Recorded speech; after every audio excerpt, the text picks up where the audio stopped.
부동산 개발 방식의 유형을 보겠습니다. 토지의 취득 방식에 따른 분류인데, 자, 여러 가지 유형이 나오는데, 올해 시험에서는 환지 방식이 좀 중요하다. 자, 환지, 여러분 도시개발법에 도시개발 사업할 때 환지 방식 많이 하죠.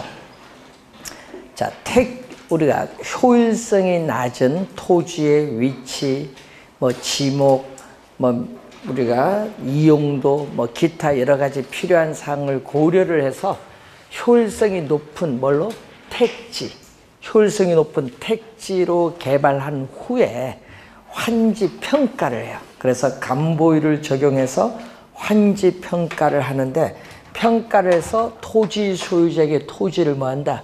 재분배합니다.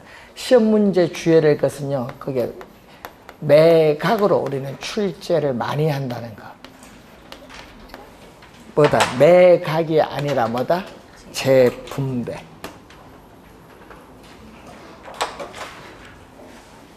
재분배한다는 거. 자, 그리고 매수 방식은 개발 대상 지역의 토지를 전면 우리가 매수하는 것을 원칙으로 개발이 이루어지는 방식이고, 자, 그리고 혼합, 또 도시개발 사업을 할 때 산업단지 조성 사업 이런 거 할 때 많이 하죠. 혼합 또는 혼용 방식. 자, 환지 방식과 매수 방식을 혼합하여 개발하는 방식을 말합니다.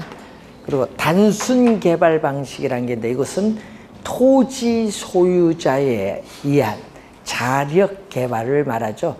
지목을 변경하는 이 토지 형질 변경 사업이기 때문에 소유권의 변동을 초래하지는 않습니다. 그러니까 여기 관련해서 환지 방식이 원래 좀 중요하다. 개념 정도 확인해 두시기 바라고. 자, 그리고 개발 주체에 따르는 개발 방식.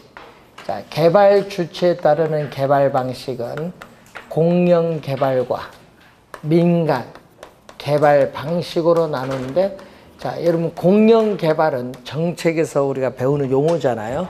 자, 정부가 부동산 시장에 직접 개입을 하죠.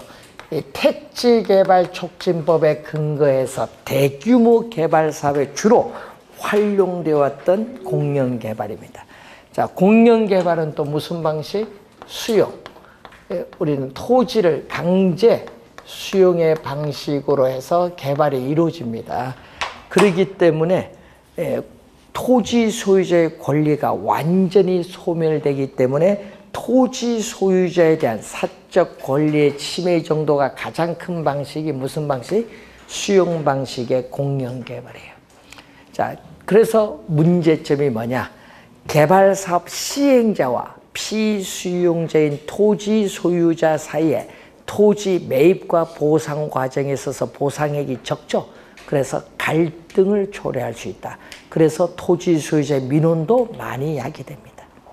그게 최대 문제점이죠. 자, 또 용지 보상비를 한꺼번에 지출하기 때문에 개발사업 시행자의 초기 사업비 부담이 크죠. 또 정부는 그래서 재정 지출을 효율적으로 관리하기 어려운 문제가 있는 것이 공영개발이라는 것. 자, 민간 개발 방식에서 보면은 4가지가 있습니다. 자체 개발 방식, 지주 공동사업, 그리고 토지 신탁 개발 방식, 컨소시엄 구성 방식인데, 이 자체 개발 방식은 우선 토지 소유자가 개발을 하는데 개발 사업의 규모가 작거나 미래의 불확실성이 낮은 사업일 경우에 토지 소유자가 직접 하는데, 우선은 토지 소유자가 토지는 가지고 있고 개발 사업에 필요한 자금도 토지 소유자가 조달해요. 그러다 보니까 뭐가 돼? 자금 조달의 부담이 크다는 단점이 있어요. 그리고 토지 소유자가 개발 사업을 직접 우리가 수행을 하기 때문에 수행의 속도, 개발사업 수행의 속도도 빠르다. 장점이죠. 또 개발사업의 이익도 토지 소유자에게 전부 귀속이 된다는 장점이 있어요. 이 귀속 주체도 전부 누구다? 토지 소유자가 돼.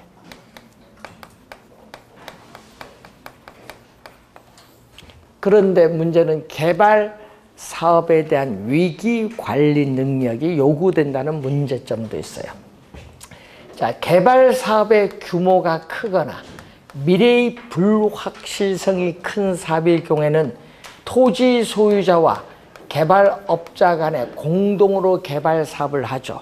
그래서 토지 소유자와 개발업자 간의 개발 사업에 따르는 위험이 분산될 수 있는 장점이 있는 게 지주 공동 사업이에요. 자, 지주 공동 사업에서 우선 공사비를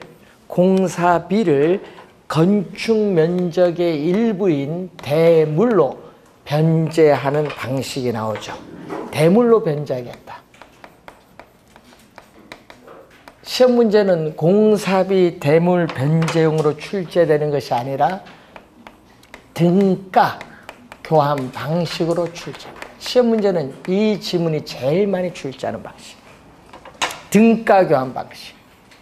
자, 등가 교환 방식은 토지 소유자는 토지는 가지고 있는데 뭐죠? 개발 사업에 필요한 건축 자금이 없어요. 건축 자금이 없으니까 건축 자금을 누구로부터 조달한다? 개발업자. 그래서 토지 소유자는 건설업체의 공사를 발주하고 이 건설업체가 개발 사업에 필요한 건축 자금을 투입을 해요. 그래서 이 건축 자금 뭐를 투입을 했다? 공사비를 투입을 한 거지. 공사비를 투입을 하는데 사업비는 토지 소유자가 조달하고 이 건축 자금 공사비를 투입을 해요. 그래서 완공된 건축물, 자, 완공된 건축물에 있어서의 건축 면적을 토지 소유자는 토지를 제공했으니까 토지 소유자 입장에서는 토지 제공한 토지 가격, 개발업자 입장에서 뭐죠?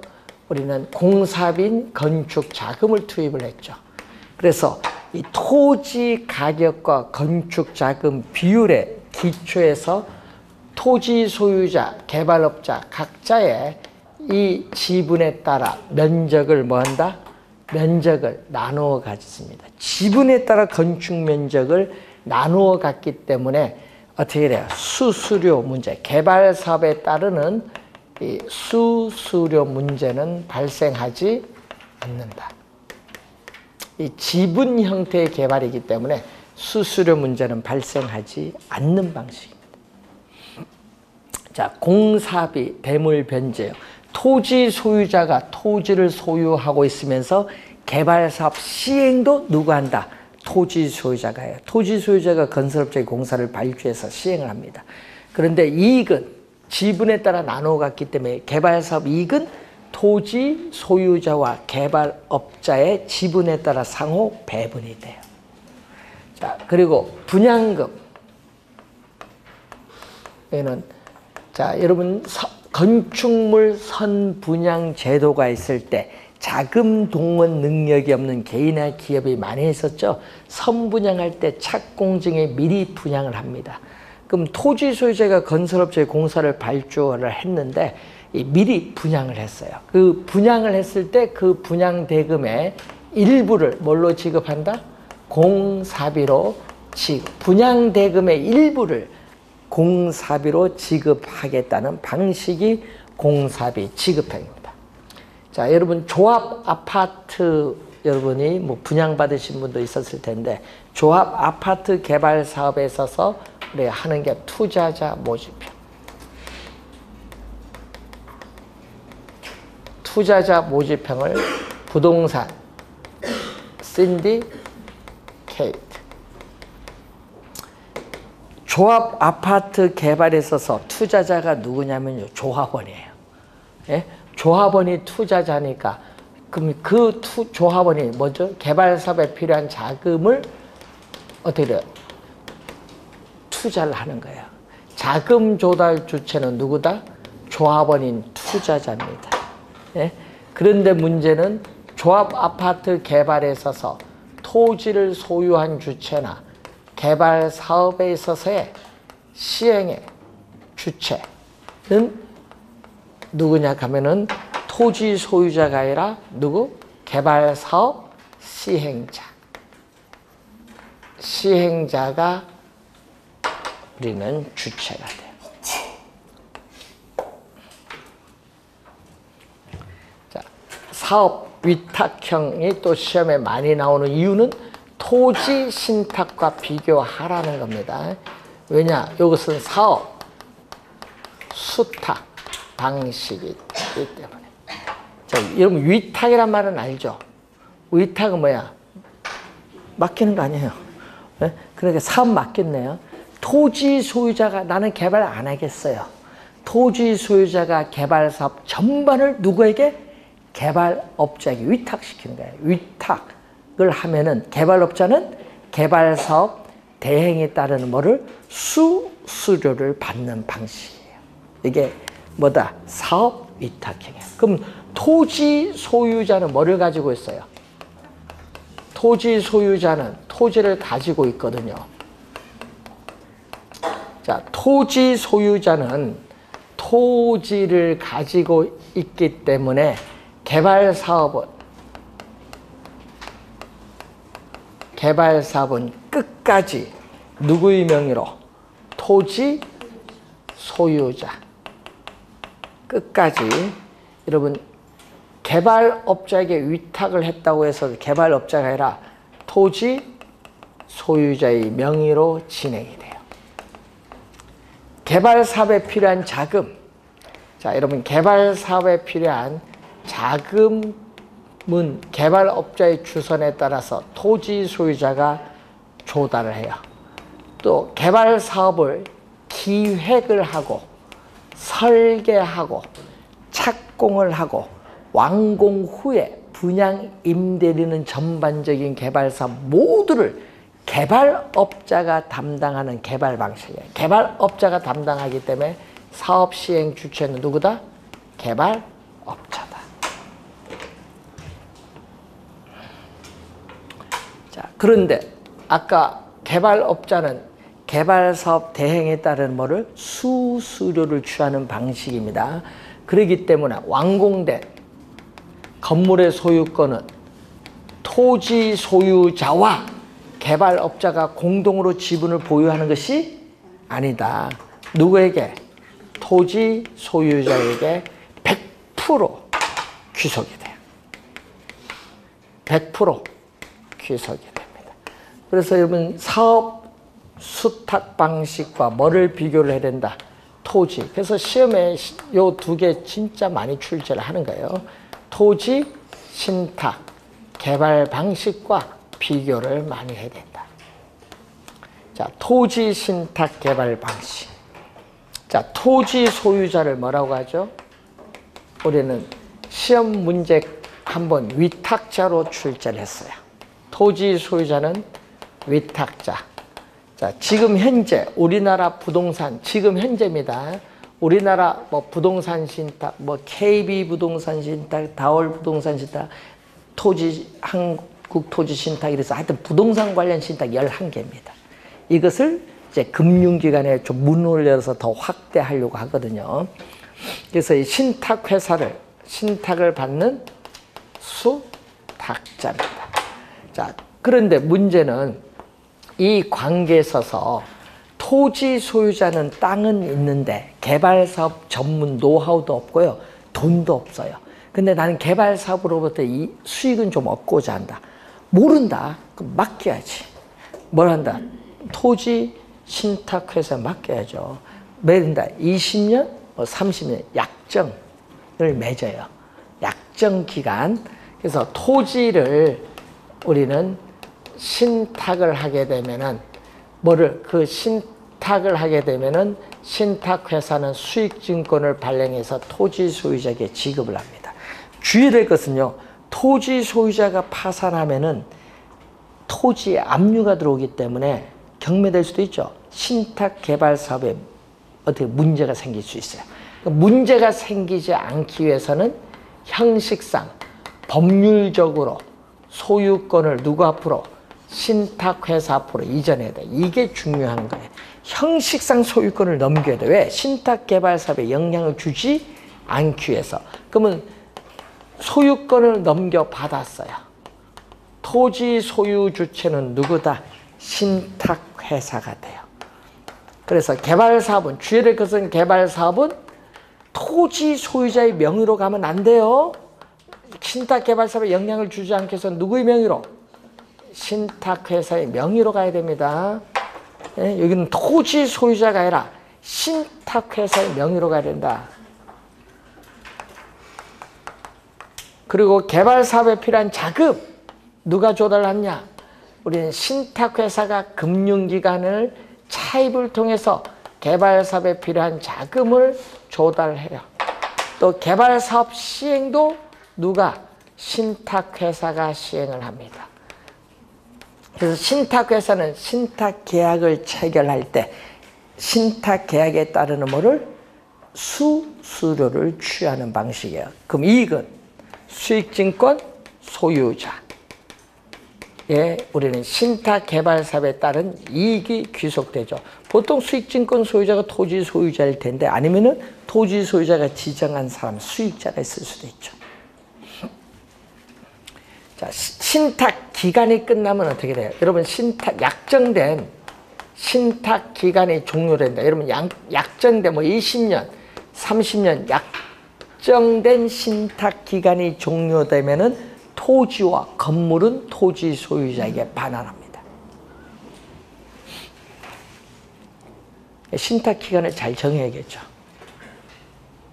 자, 그래서 요 두 개 다르거든요. 그래서 시험 문제 많이 출제합니다. 자, 대규모 개발 사업에 있어서 자금 조달, 기술 보완 등의 필요가 있을 때 여러 법인 간의 컨소시엄을 구성해서 개발하는 방식이죠. 컨소시엄을 구성하면은 개발 사업에 안정성이 있다는 장점이 있어요. 자금 조달 기술 면에서. 그런데 이 컨소시엄을 구성하고 있는 출자 회사들 간의 상호 이해 조정이 어려워요. 이해 조정이 필요하죠. 근데 이게 쉽지가 않아요. 어렵기 때문에 개발 사업이 지연될 가능성도 많고, 또 개발 사업에 대한 여러 법인 간의 컨소시엄을 구성하다 보니까 책임 회피 현상이 나타날 수 있는 문제점도 있습니다. 자, 오래된 새로운 신. 자, 여러분, 구차지, 땅을 빌리는 방식인데, 개발업자가 토지 소유자로부터 차지를 할 때는요, 권리금을 줘요. 구차지 방식, 권리금도 주고요. 개발업자가 토지를 빌려서 개발업자가 자금 조달해서 건물을 지어요. 네? 그게 구차지 방식이에요.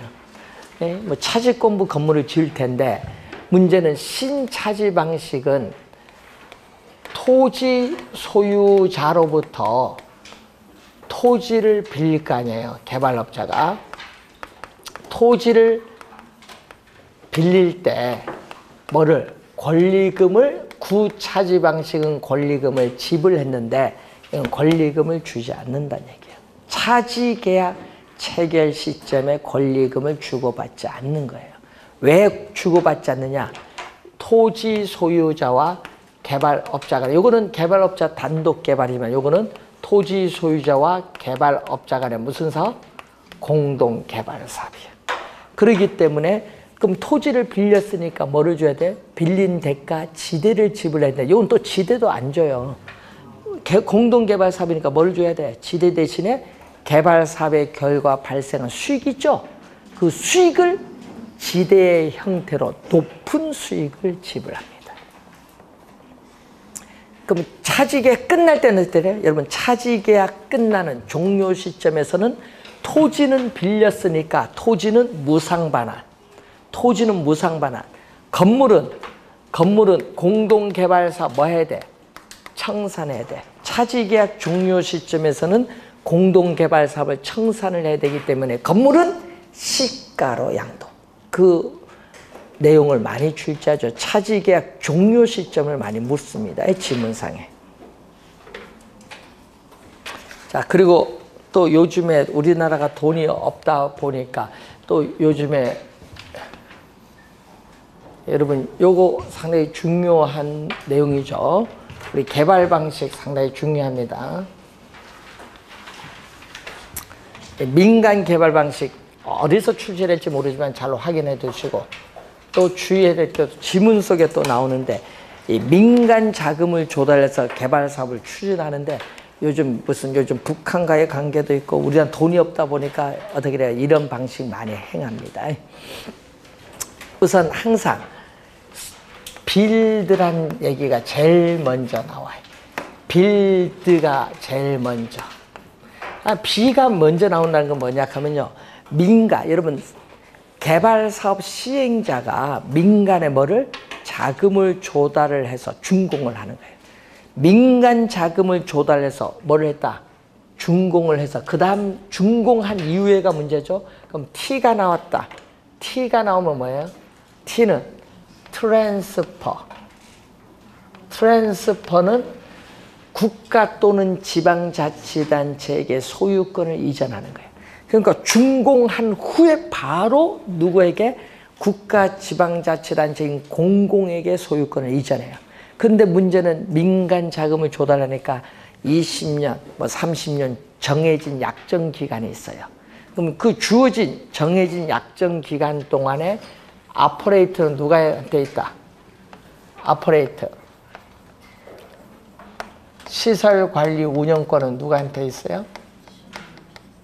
시설관리 운영권은 어떻게 돼? 사업 시행자가 가지고 있어요. 그럼 사업 시행자가 주어진 기간 동안에 그 시설을 사용자로부터 사용료를 받아서 투자한 자금을 회수하는 방식이에요.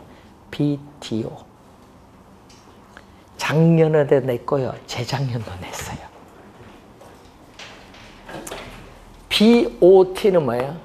항상 순서대로 갑니다. 또 다 준공이잖아요. 민간 자금을 조달해서 준공을 했는데 이번은 O 뭐죠? 또 주어진 정해진 약정 기간 동안에 사업 시행자가 어떻게 돼요? 운영하여 사용자로부터 사용료로 받아서 회수를 한 후에 약정 기간이 끝나면은 어떻게 돼요? 소유권을 누구에게? 국가 또는 지방자치단체에 이전합니다. 자, 여러분 잠실 롯데월드 가보셨죠? 잠실 롯데월드 어떻게 돼요? 약정 기간이 끝났어요. 롯데월드 끝나면은 누구에게? 끝났으면 소유권이 이전해야죠. 누구에게? 서울특별시에 이전을 해야 돼요. 근데 문제는 그 시설이 중요한 거예요. 놀이기구다 보니까 막 노후화가 되죠. 롯데는 투자를 할까 안 할까요? 왜 내 돈 갖고 투자를 해? 끝나면 너무 줄 건데. 그러니까 어떻게 노후화가 많이 되고 관리상의 비용이 많이 들어가. 서울특별시 골치 아픈 거야. 요거 받으면 요거 교체를 해야 되고 비용 많이 들어가니까 야 계속 너네가 관리해. 계속 또 어떻게 서류 영장 지켜서 시설 교체해서 몇 년 더 해줄 테니까 더 하다. 그렇게 가는 거예요. BOT 방식이죠. 네? 그런데 또 우리 기숙사 있죠. 요즘 대학교 기숙사 논쟁이 많은데 대학교 기숙사 또 우리 올림픽이나 무슨 아시안게임 할 때 보면은 뭘 지어야 되죠? 체육관, 스타디움 지어야 될 거 아니에요? 그런 것, 또 군인 아파트, 강당 이런 걸 지을 때 많이 하는 게 BTL이야. 예.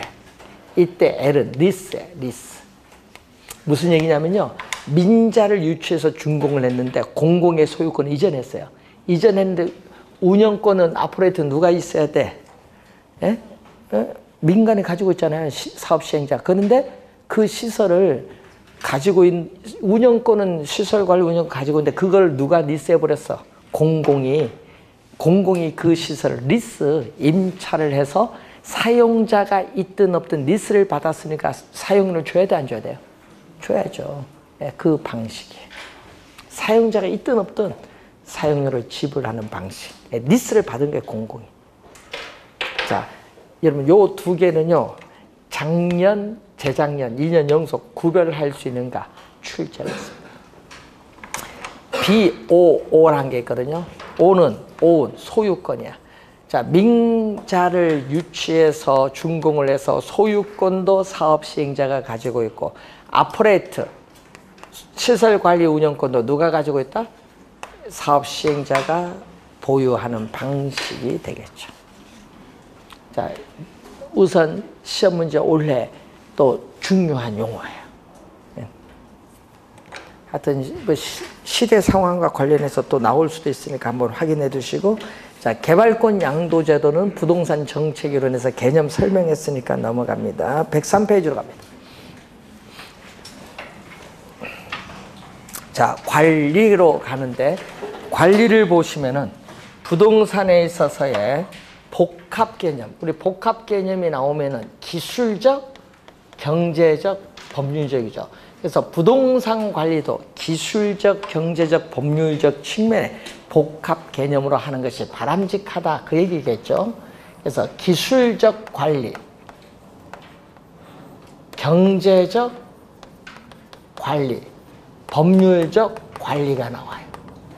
이때 기술적 관리는 기술적 측면에 하자, 흠이 발생하기 전에 사전에 예방 대책을 세워주든지, 아니면 기술적 하자가 발생한 이후에는 그 하자를 제거하기 위해서 필요한 기술적 조치를 취해주는 것을 뭐라고 한다?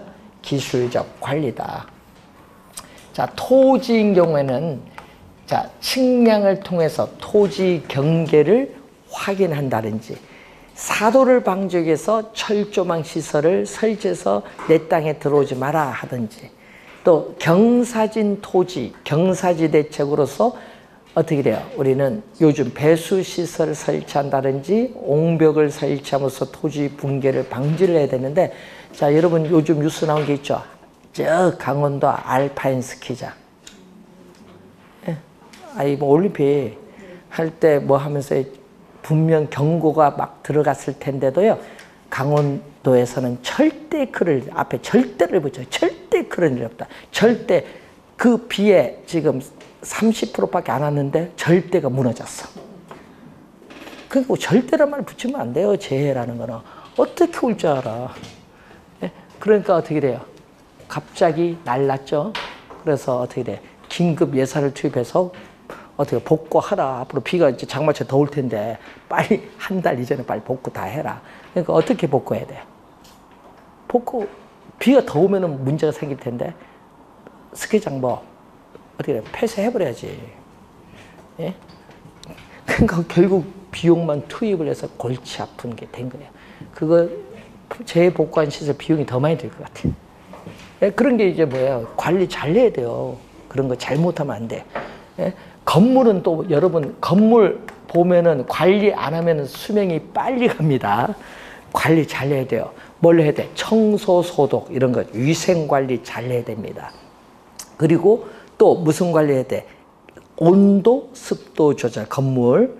그리고 또 뭐가 있어요? 우리 건물 여기 에어컨은 어떻게 나오는지 모르겠지만은 어떤 건물은요, 에어컨 건물 자체에서 나와요. 추워도 말을 못해.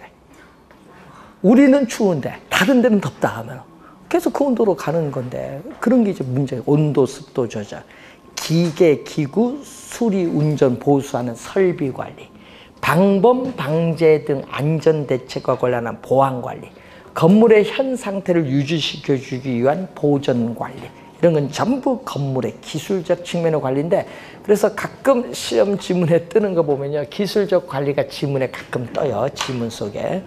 경제적 관리는 경영 관리예요. 특히 상업용 부동산, 공업용 부동산,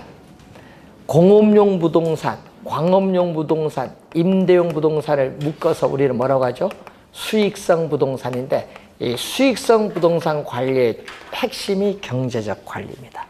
뭐 하여튼 총수익에서 운영하는 비용을 공제한 순이익을 극대화해야 되는데, 나지 상태는 토지를 활용할 때는 아파트 건설 업체에 모델하우스 부지로 제공해서 수익을 받는다든지, 자재 하치장으로 활용한다든지, 건물은 특히 임대용 건물의 손익분기점을 파악해서 임대 손익 관리를 한다든지, 인력 배치 등을 통해서 인력 비용 절감을 해야겠죠. 인력 관리, 또 수입 지출의 회계 관리는 경제적 관리. 자, 법률적 관리는 법률적 측면의 하자를 제거해주기 위한 관리죠. 토지인 경우에는 법률적 이용 가치를 지목을 전해서 대로 변경함으로써 이용 가치를 개선한다든지, 토지의 권리관계를 확인 조정하고, 또는 토지 도난, 불법 점유인데 방지하는 대책으로서 관리인을 선임하여 관리한다든지, 토지의 법률적 관리. 건물은 임대차 예약이나 계약상의 관리, 건물의 공법상의 규제상에 대한 관리는 법률적 관리에 속하죠. 복합 개념적인 관리를 하는 것이 중요하고, 원래 잘 공부해야 됩니다. 관리 주체에 따르는 관리 방식. 자, 관리 주체에 대한 관리 방식은 자가 관리, 위탁. 여러분, 자가 관리를 자치로 출제 23회든 하고, 자기는 25회, 또 직접은 27회, 또 직역, 이렇게 여러 가지로 많이 써요. 위탁은 간접 또는 외주 관리라. 자가 관리, 위탁 관리, 혼합 관리가 있어요. 시험 문제는 어디서 나온다? 우리는 장단점에서 정답을 떠요. 항상 장단점에서 정답 지문이 뜬다는 걸 늘 염두에 두셔야 됩니다. 장단점. 자, 소규모의 부동산을 본인 또는 한두 명의 자가관리요원을 두어서 관리하는 가장 오래된 정통적인 관리 방식이 자가관리인데, 본인이 직접 관리하면은 입주자에 대한 최대한의 서비스 제공 가능하고, 의사결정, 관리 업무에 대한 의사결정이 신속하고, 이 지시 및 지휘 통제력을 발휘할 수 있는 장점이 있어요. 시험에 많이 나오는 질문이 이거죠. 기밀 유지 및 보안 관리가 양호하다. 그게 많이 나오고요. 또 자가관리원들의 부동산 설비 애호진심이 높고 종합적 관리가 가능합니다. 단점은 관리 전문가가 아닌 경우에는 전문성이 떨어지기가 쉬워요.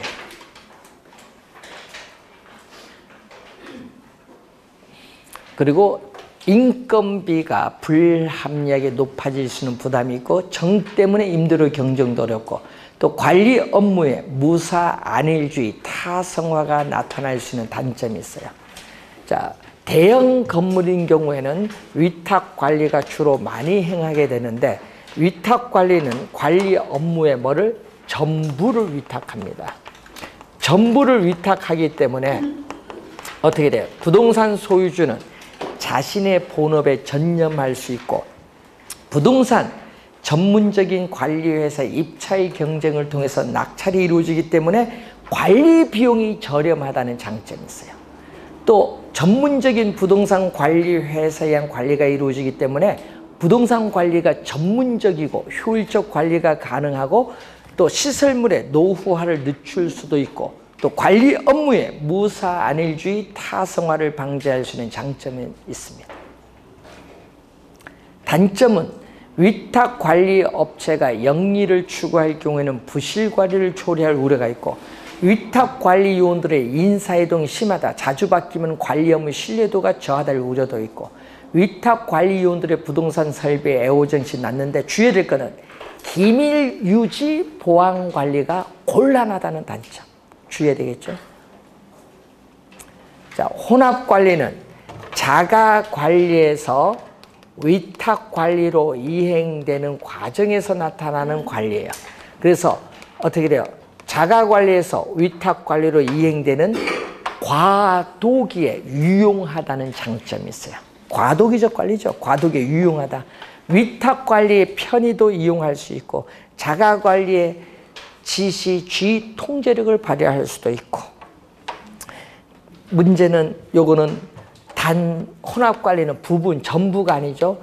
필요한 부분, 여러분 필요한 부분만 선별해서 위탁을 하기입니다. 그렇기 때문에 단점은요, 전문업자를 충분히 활용할 수 없다는 단점이 있어요.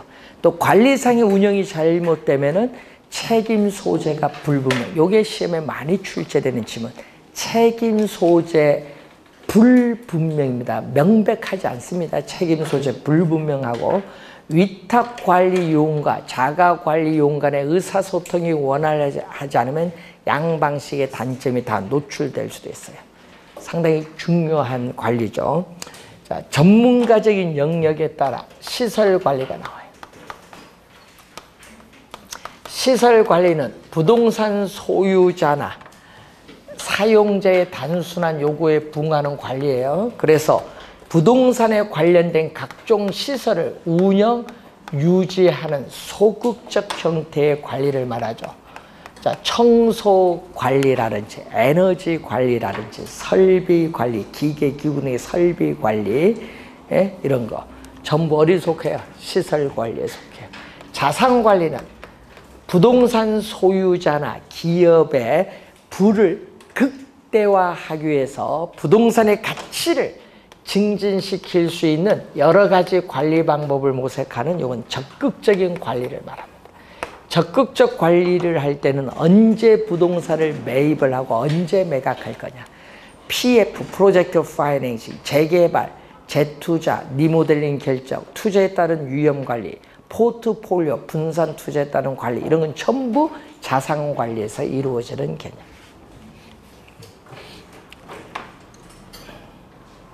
자, 어디 속하는지 한번 확인해 보시고, 자, 부동산 관리 활동은 임대차 활동이죠. 그래서 임대차 활동에서 가장 먼저 해야 할 일은 임차인을 선정하는 일인데, 자, 주거용 부동산인 경우에는 다른 임차인과 어울릴 수 있냐, 유대성을 기준으로 선정하고, 상업용 부동산은 가능, 잠재 매상고를 기준, 공업용 부동산이나 업무용 부동산은 임차자의 목적에 맞는 적합성을 기준으로 선정해서 임대차 계약서를 작성해요.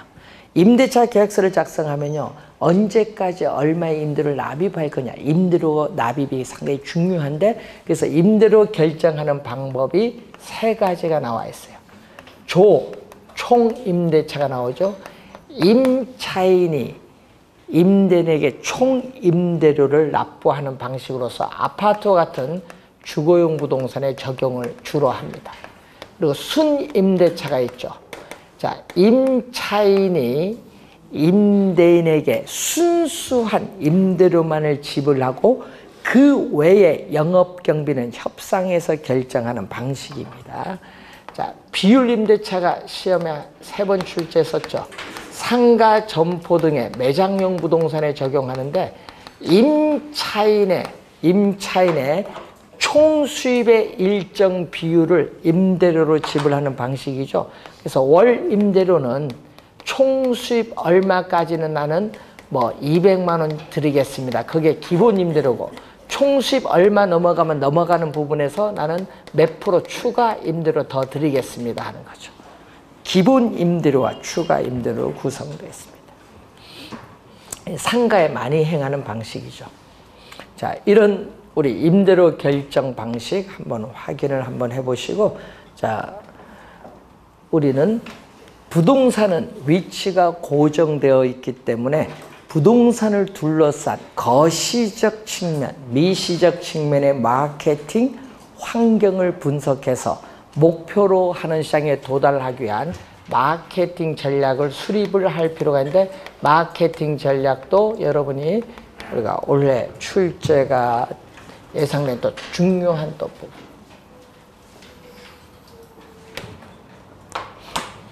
마케팅 전략은 어디 소속됐는지 잘 또 우선 확인을 해 두셔야 되겠죠. 우선 시장, 점유, 마케팅 전략, 그리고 고객, 점유, 마케팅 전략, 관계 마케팅 전략이 있어요. 자, 시장 점유 마케팅 전략은 가장 좋은 시장 기회를 제공하는 마케팅의 중심이 되는 시장이죠. 표적 시장을 미리 점유하는 것, 선점하거나 틈새 시장에 개입해서 점유하는 기법으로, 요거는 공급자, 여기는 공급자입니다. 공급자 중심, 공급자 차원의 전략이 우리는 시장 점유 마케팅 전략이죠. 여기에는 크게 두 가지로 나누는데 STP 전략과 우리는 마케팅 믹스로 나누죠. 마케팅 믹스는 P가 4가지가 있다고, 4가지 믹스가 혼합한 전략, 포픽스라고 해요. 자, STP 전략은 순서대로 가면 되죠. S는 자, 인구, 경제학적인 특성에 따라 전체 소비자 집단을 소규모의 유사한 집단으로 시장을 세분화하고, 세분화된 시장에 따른 판매 지향점을 명백히 하는 전략을 말하죠. 이것을 우리는 시장 세분화 전략. 시장 세분화 전략이 되면은 그 다음에 타겟팅. 그럼 시장을 여러 개 세분화시켰으면요, 그 세분화된 것 중에 어느 하나를 선정해야 돼요. 그래서 자기 회사에서 공급하는 상품에 일치되는 수요자 집단을 확인하여 그 집단을 정하는 거죠. 표적 시장을 선정을 해서 그 집단의 신상품을 기획해서 공급을 하는 전략입니다. 자, 그러면 타겟팅 했으면은 여기는 P가 나오는데, 포지셔닝이 나오는데, 이 P는 여기 4가지 P에 속하지 않는 거예요. 자, 동일한 표적 시장을 선정했으니까 동일한 표적 시장을 가지는 공급 경쟁자들 사이에서 자기 회사에서 공급하는 상품의 가격, 품질 등이 경쟁 회사의 제품과 비교했을 때 어떤 경쟁 우위 전략을 가지고 고객의 마음속에 자기 회사의 제품을 정하느냐. 뭐죠? 차별화 전략. 3가지가 STP 전략으로서, 자, 목표로 하는 시장에 도달하기 위해서 여러 가지 마케팅 요소를 믹스, 혼합을 하는 전략으로서 P가 4가지 나오죠. 프레이스, 프로덕트, 원어도 출제를 합니다. 요 P, 그냥 원어 그래도 출제를 합니다. 자, 프레이스는 또 용어가 어려워요. 유통 경로 전략입니다. 자, 부동산 개발 회사가 직접 분양하는 전략, 또는 분양 대행사를 통한 분양 전략, 주택금융기관이나 중개업소를 통한 분양. 여러분, 중개업소를 통한 분양을 2년 전에 또 출제했죠. 유통경로 전략이죠. 자, 프로덕트는 제품이죠. 제품 전략이죠. 자, 요즘 3타입 형태에 있어서 평면 설계. 여러분 가끔 있죠. 아파트 여러분 모델하우스 가면 여러분 많이 보는 게 뭐 구조 같은 거 보잖아요. 구조. 그리고 지상의 주차장을 지하화한다든지, 또 지상에 녹지 공간을 충분히 확보하여, 지상 주차장 없어버리니까 확보해서 소규모 공원을 조성하거나 자연 친화적인 실개천을 설치하는 것, 이런 각종 부대 시설을 설치하는 것, 배치하는 것, 이런 것은 전부 제품 전략에 속하는 전략. 요 부대 시설 보고 아파트 분양도 자주 봤대요, 좀 보니까.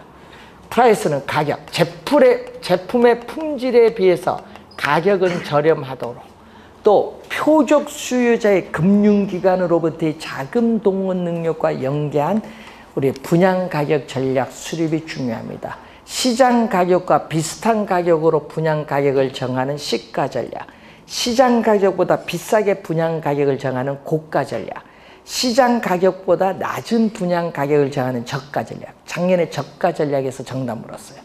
여러분 구로처럼 거기 평당 4,500 분양한다. 분양률 제로. 분양받을 사람 없지. 그 높은 돈 주고 누가 분양받아 구로에. 예? 강남도 아니고. 그래서 그런 건 이제 거기서는 뭐다? 저가 전략으로 가야지. 그런 식으로. 가격 전략. 그리고 삼성 레미안 33평 아파트를 전국의 모든 지역에 동일한 분양가를 정하는 단일 가격 전략. 또 지역에 따라 동일 아파트라도 분양 가격을 달리 정하는 뭐 신축 가격 전략. 미분양 아파트에서 할인 판매한다든지 뭐 할부 판매하는 건 전부 가격 전략에 속하는 개념. 자, 프로모션, 상품을 판매하기 위한 촉진 전략으로서 여러분 4가지가 있죠.